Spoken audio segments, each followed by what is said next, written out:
am very sorry that I chose this topic. Perfectionism, the highest form of self-abuse.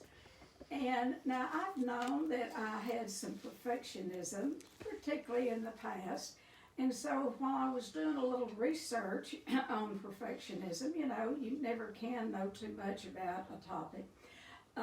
My life flashed before my eyes of how I had practiced perfectionism all of my life, from childhood until, I don't know that I practice it today, but, denialists don't even know I'm lying. Maybe I do. I don't know. But perfectionism for me showed up in every area of my life, particularly with my children, my family. I wanted them to be perfect so I would look good. And then I carried that over into my professional life. When I was first at the Serenity House, I expected perfection out of myself and them. Perfectionist, when you suffer from perfectionism, you don't make a very good supervisor, or I didn't, maybe you do, because none of us can get everything perfect. And I expected perfection. And I remember when our licensing board would come, I'd be on those guys, I'd be the only woman that worked there, and I'd stay on them about their paperwork, which was important. And then I would stay up maybe 3 nights. I mean, I would hardly go home, and I'd correct everything that they did because I wanted a good report from the state so I would look good. That's what perfectionism is, and we never quite get it good enough. I mean, I would be dotting every I and crossing every T when they were walking in the door. But anyway, so, I had to do a little self-inventory while looking at this. Perfectionism, we see it particularly in eating disorders, more than any other addiction. It can show up with any addiction, but it really shows up in codependency and eating disorders. And then you break the eating disorder down, and the one that affects the most is bulimics and anorexics. But myself, I'm a compulsive overeater, and I was a perfectionist at the top of my weight. So, it's a blanket. I mean, it can affect anyone that is. What perfectionism is, I want to give you the definition. It can be defined as someone who is driven by fear of failure and to strive compulsively toward goals beyond which they can't reach, and it's without any reason. They cannot do it. And so that is what perfectionism is. We set such high goals for ourselves and for others that can really never be achieved. And so it's that fear of failure that is driving the perfectionism. And so it affects, with perfectionism, people that have those of us that have had it, and how it really showed up with me. I mean, in my house, like when my kids were toddlers, and we saw nobody all day but their dad. That house was spotless. I buffed the kitchen floor and put my foot on the buffer and count to 100 on each square. That's stupid. That is OCD to the max. And I'd get up in the morning and dress my little kids like we were going to church or something because I wanted to look good in case anybody knocked on the door. So it was all about looking good for me, and I never felt like I achieved that perfection. So it's very much a self-esteem issue. Perfectionism is, like I said, it is driven by an internal and an external model that is usually modeled by parents and or society. It usually starts with parents. Now, there we go. We're not blaming anyone.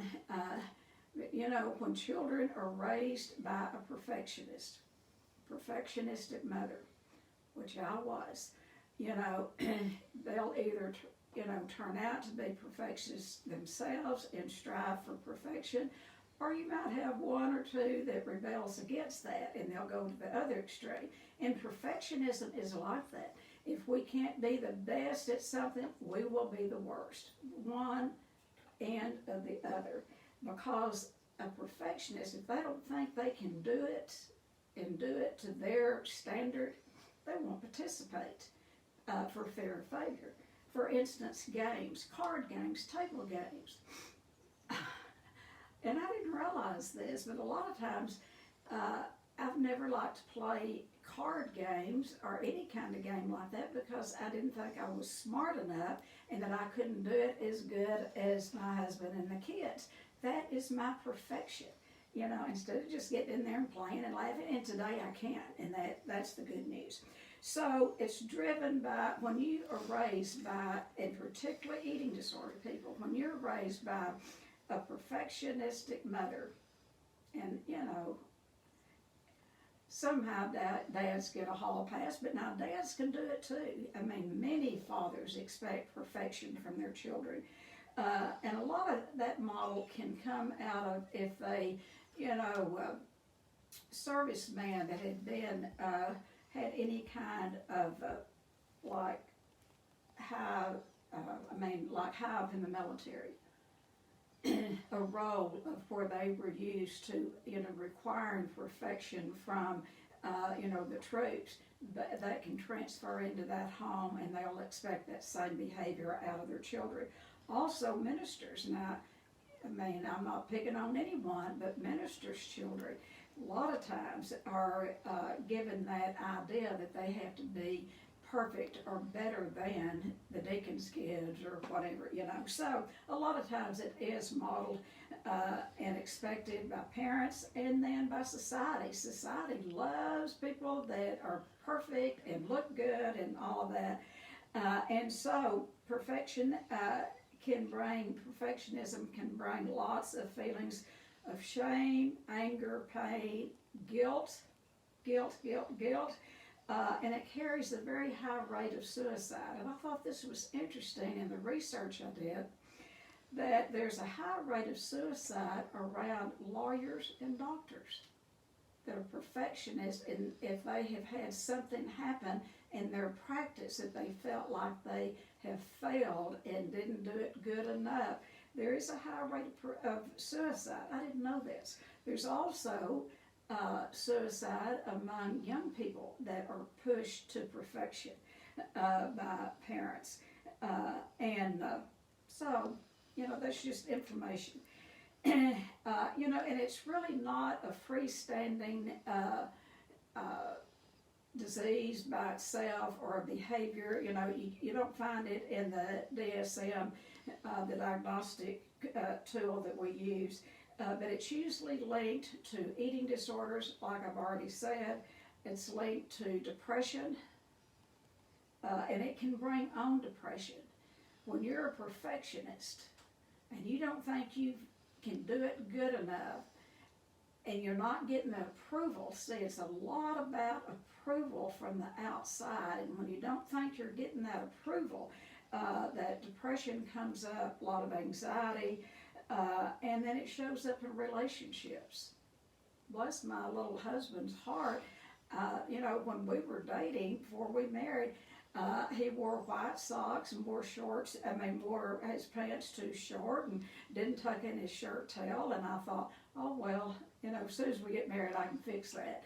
And you know, and I did. I made him a project, by project. I, you know, dressed him, told him how to cut his, anyway, I'm not proud of any of that, but that's what perfection does. You know, not only do we want to be perfect, we want those around us, and we demand perfection. And I have a lot of shame. And I've done a lot of amends making, but particularly to employees, you know, I demanded perfection from them.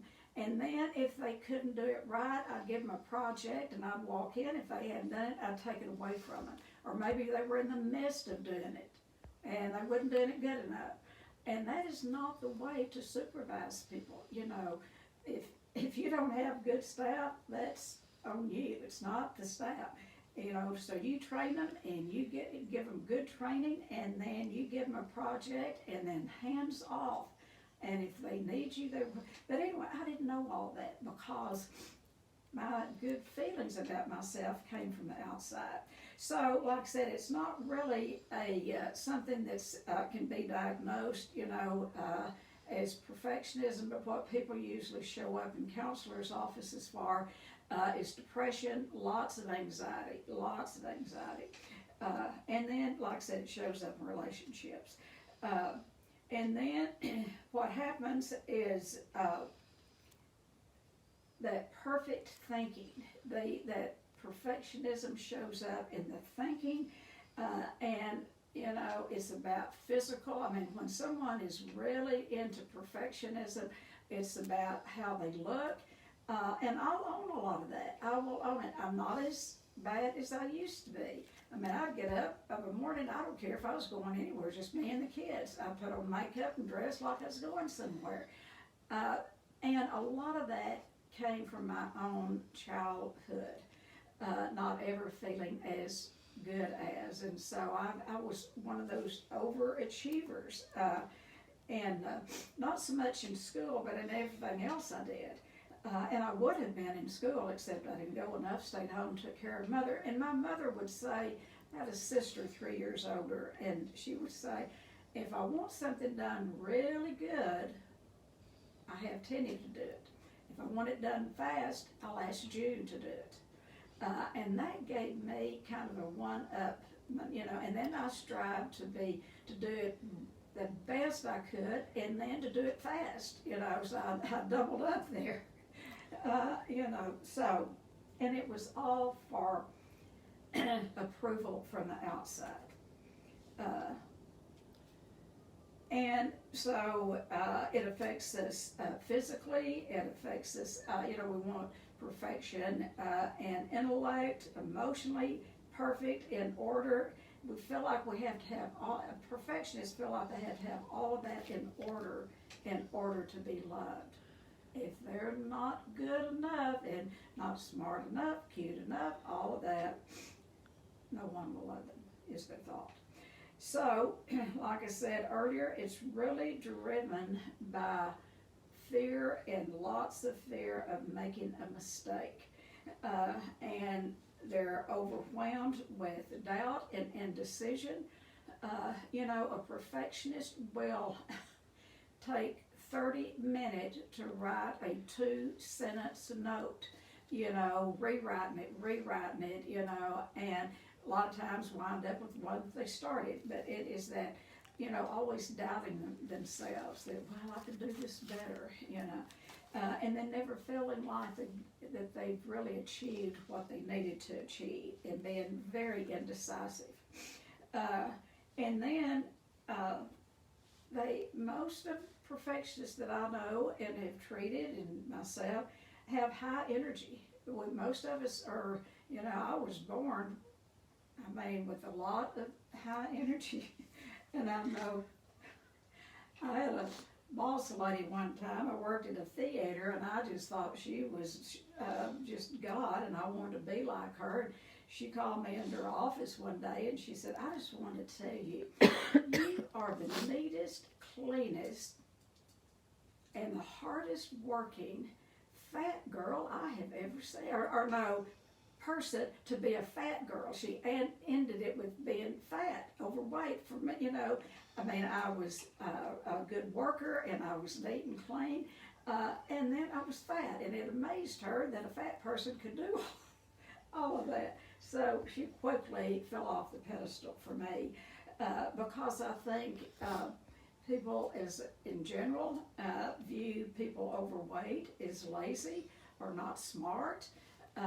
And I think that's a real prejudice more in our country than in other countries, that, when you get a mother that is so focused on her body image, and then her husband is focused on the mother's body image, and there's a lot of talk in the family about diet and lookism and all of that, what will happen with the children, particularly a daughter, she'll either suit up and show up and become the best anorexic or have a, some form of an eating disorder, or she'll become the biggest slob it's like a royal yours to the mother.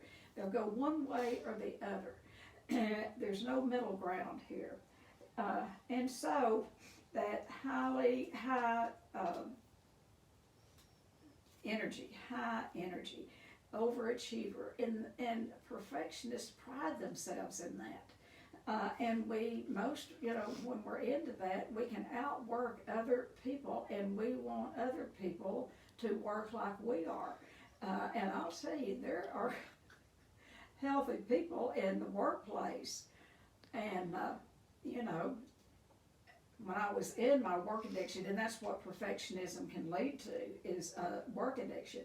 It was nothing for me to work 60, 70, 80 hours a week. And it would shock me that people could leave work and not have everything done. They would just work an 8-hour shift. And I thought, well, they don't care. So I was very judgmental about others if they didn't work as hard as I did. And so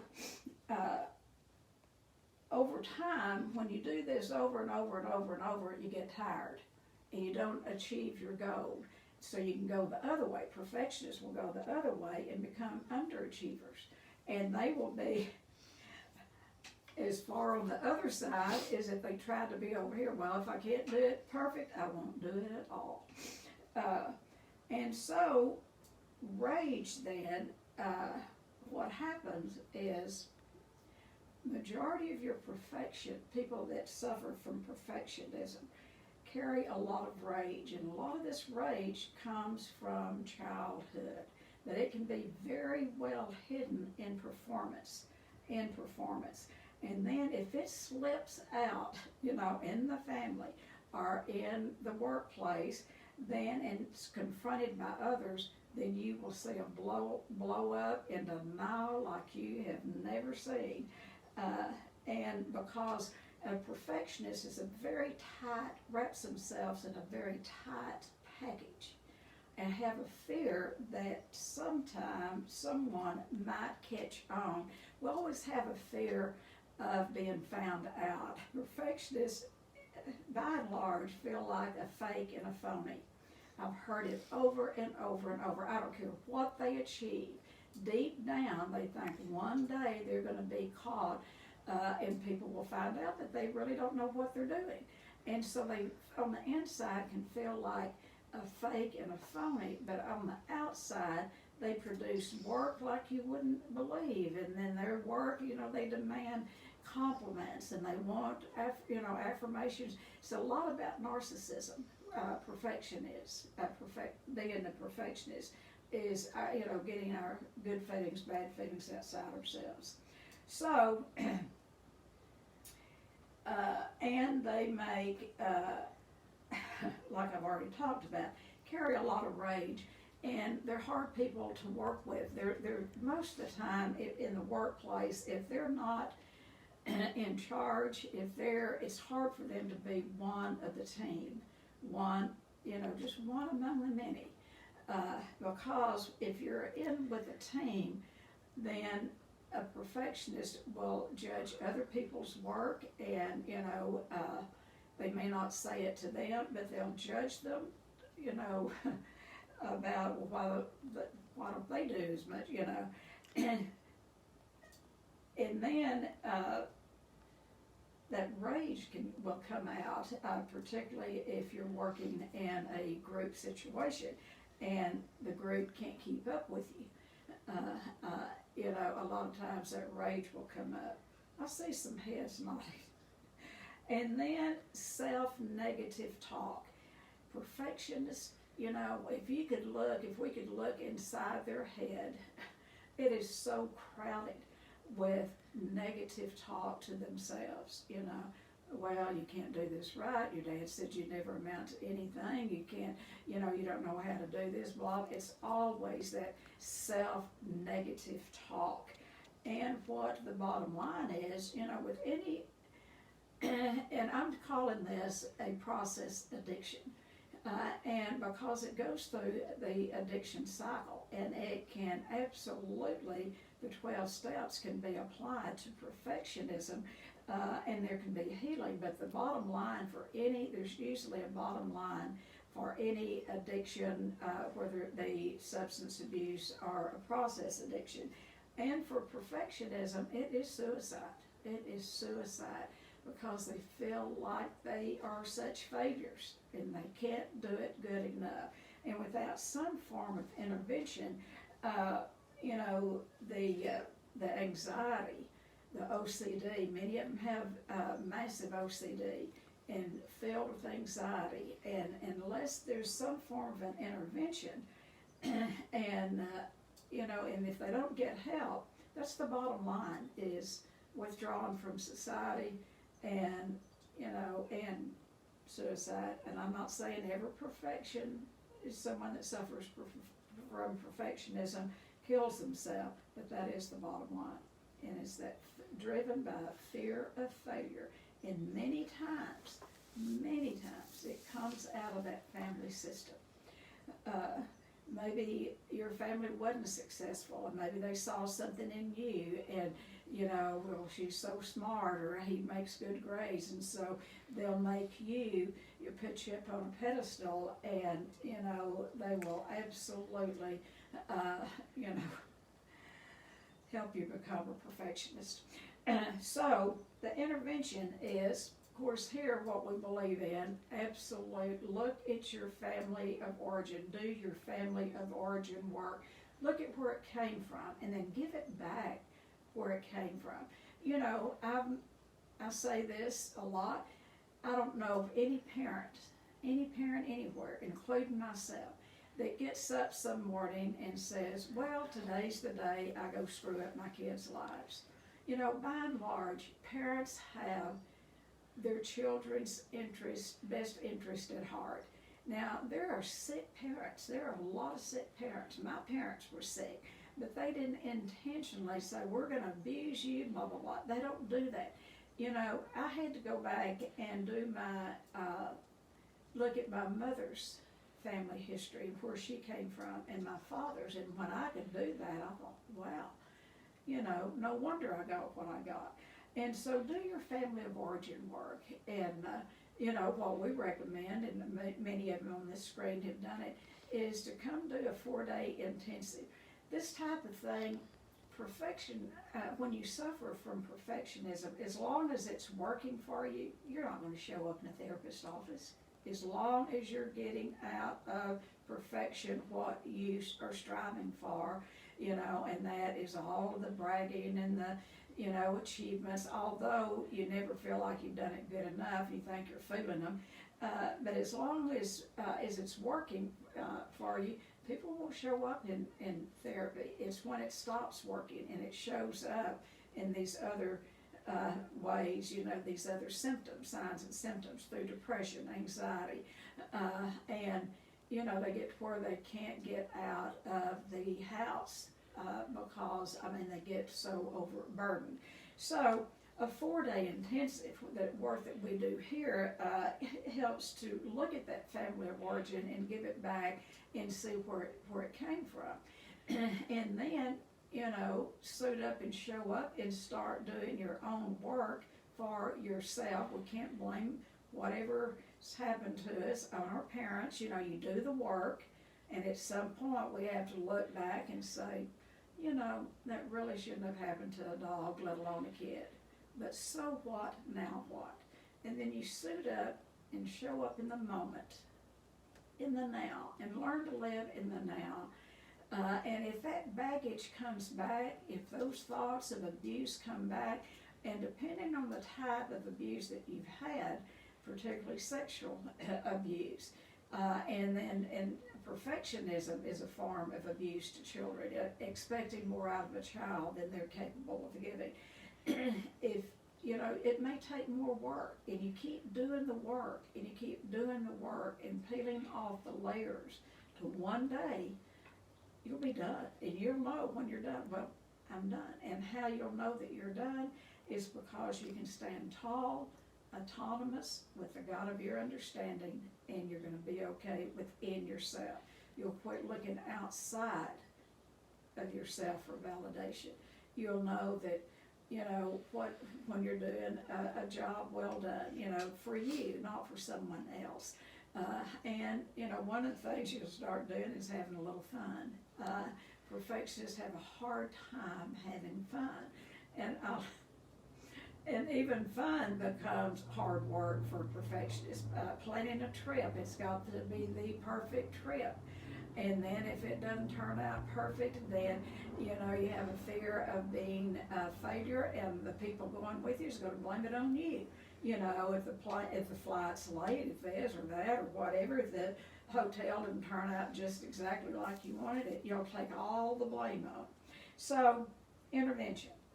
And then through that intervention, what you'll realize is the lack of spirituality. Anyone that is, really suffers from perfectionism, anxiety, depression, OCD. Now these are mental illnesses. And then you have to look at that as we've turned our will and our life over to the problem. And I think it's a spiritual problem, a loss of self. We lose ourselves in perfectionism. And I think there must be a spiritual component. And the spiritual component is to be able to connect our mind and our body and our soul together. A perfectionist usually tries to control their mind and their body, and it covers over their soul. It covers over because that need, that striving to perfection is the God of their understanding. And another thing to do is in recovery, is to get out and connect to nature. If you want to really see God's handiwork, get out in nature.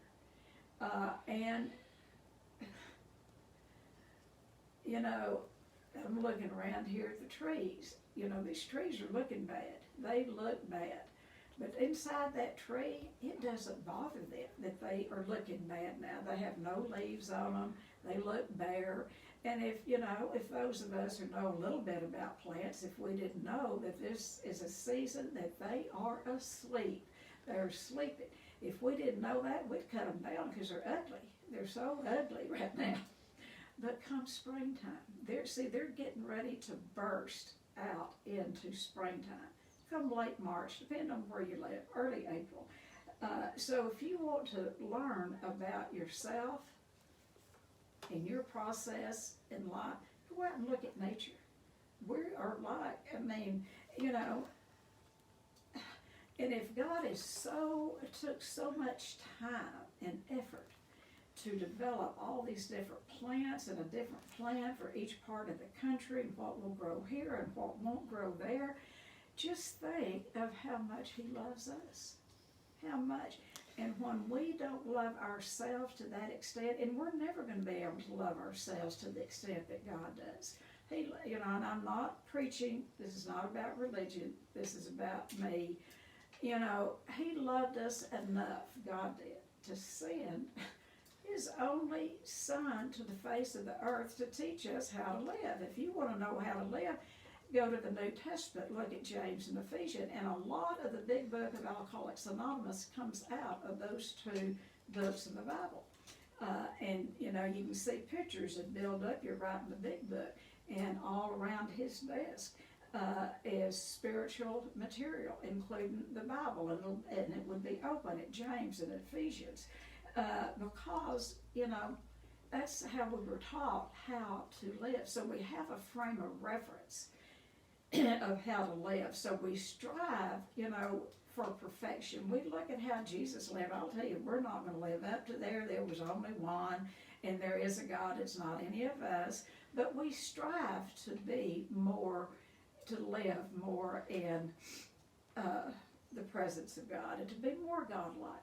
But we're not going to reach it. So we settle for a little progress along the way, and that's what the 12 steps do. it teaches us, it'll march you up. I'm preaching to the choir here. Most of you know this as well as I do. But the 12 steps will march us up face to face with the God of our understanding. There's absolutely no failure in the 12 steps. The only failure is people fail to take the steps. And so for people that are perfectionists, what I'm going back to saying, look at nature, watch nature. And if like I'm looking right now at my oak trees. I love a good oak tree, and they make beautiful shades, but they are so mixed up. I mean, I don't know, I think God took a day off or something when he created the oak trees, because they lose their leaves in the spring. And in the fall, I mean, they stay pretty and green all winter long. He didn't make a mistake.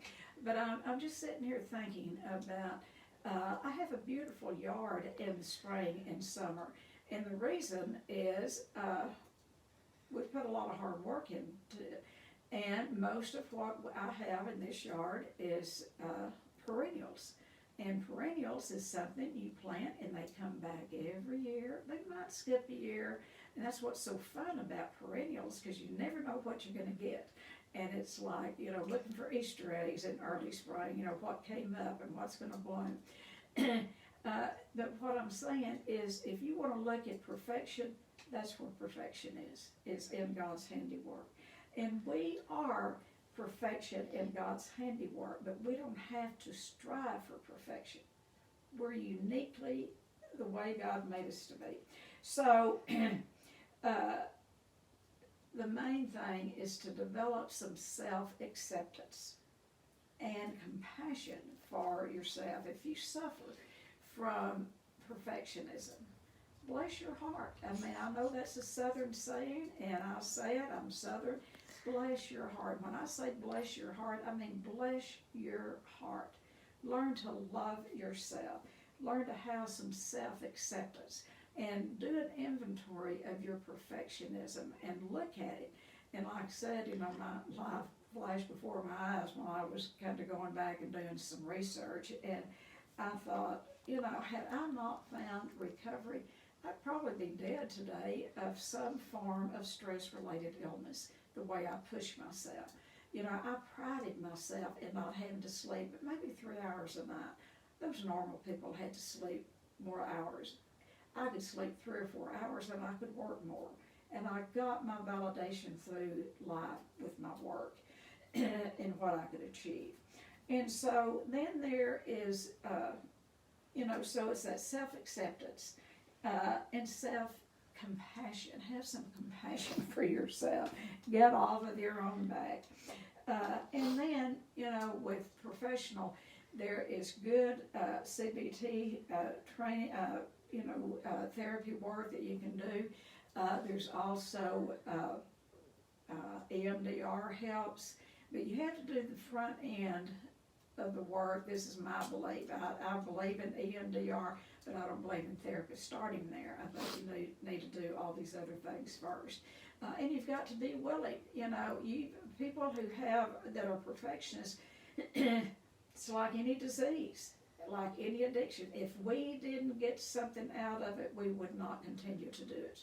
And as long as you get something out of it, you will keep on doing it. And so when you're willing, when you look around maybe at the shambles in your relationship, through your work addiction or your being over, perfect in everything, if you make everyone miserable around you because of your super neat or your super, my husband, bless his heart, used to joke, and he said he would be afraid to get up at night and go use the bathroom, afraid I'd have the bed made up by the time he got back. And, he laughed about it, but that's what I did. If anything was not done in the house, it had to be done. I couldn't feel good in here till I got everything out there settled. Well, you're never going to get everything out there perfect. And so that is what perfectionism is, trying to get everything perfect so we'll feel better. So it is a killer it will snuff out your life. If not physically, it will emotionally and spiritually. So that's what I have on perfection. And, like I said, we see it with all eating disorders, but particularly anorexics and bulimics. And if they don't look at that and cut themselves some slack, it will get worse. Like any progressive disease, it will get worse. Okay, so who wants to start? Anyone have any comments? Anything that maybe you